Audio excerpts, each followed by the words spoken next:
Guardians of the Galaxy, written and directed by James Gunn, starring Chris Pratt, Zoe Saldana, Dave Bautista, Lee Pace, Michael Rooker, Karen Gillan, Glenn Close, John C. Reilly, and as voices Vin Diesel and Bradley Cooper.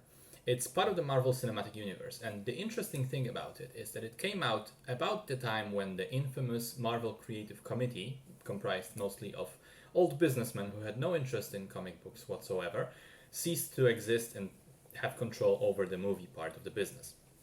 And Kevin Feige gained sole control of the studio, in turn allowing the individual filmmakers more creative control over their movies, leading to a significant increase in overall quality of those films in the years to come. Guardians was one of the first of those created in this sort of new, fresher atmosphere, and despite that, many people have crossed the film way before it came out. You can kind of see why. The previous movies, despite being about superhero stuff, tried to ground things in the real world, explaining a lot of the powers with technology and, for example, magic as technology that we don't yet understand.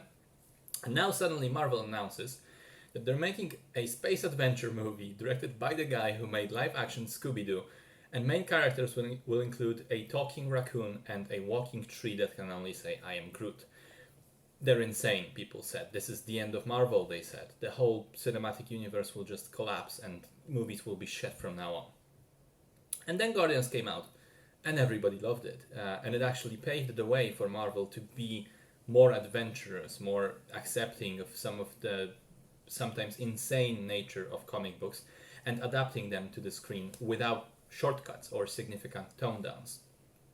It was also, along with Winter Soldier, one of the two movies that finally convinced me to become a fan of Marvel. At that time, I was still on the fence regarding those movies.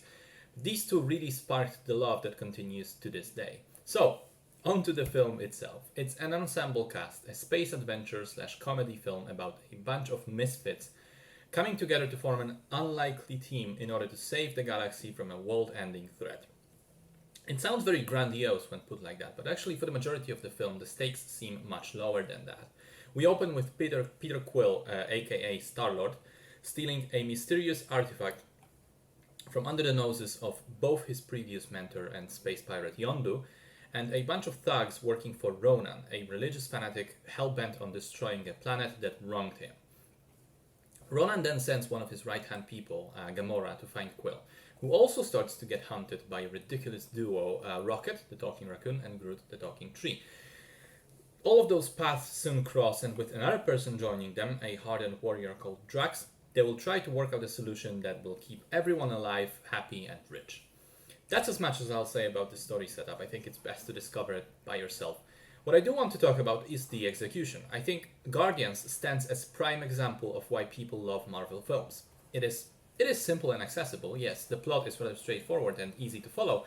The film looks colorful and pretty, the characters are perfectly cast and very likable, but beneath that simple surface of just this popcorn flick, there is a surprising amount of heart.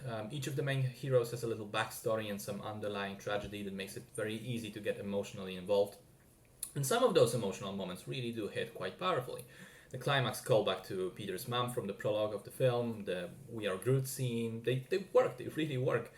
I'll put it like this, maybe this isn't Casablanca, but it isn't Fast and Furious either. These movies, in general, and Guardians in particular, are really well made, crafted with true passion for their characters and their stories, and enjoyable in pretty much every way. What also needs to be absolutely highlighted is the soundtrack of the film. James Gunn used a selection of pop songs from the 70s and 80s that are present within the story as a mixtape that Quill's mom made for him before he left Earth. Those songs are fantastically selected and they feel very, very naturally woven into the story, which makes sense when you learn that Gunn was actually writing the script with the soundtrack in mind. It was a process where he worked on both these aspects at the same time to ensure they would work in concert. Compare this to stuff like Suicide Squad, which tried to copy this formula without any understanding of why it worked and just threw dozens of popular songs at us without any sensibility or subtlety about it, and certainly without any connection to what was actually going on in the story.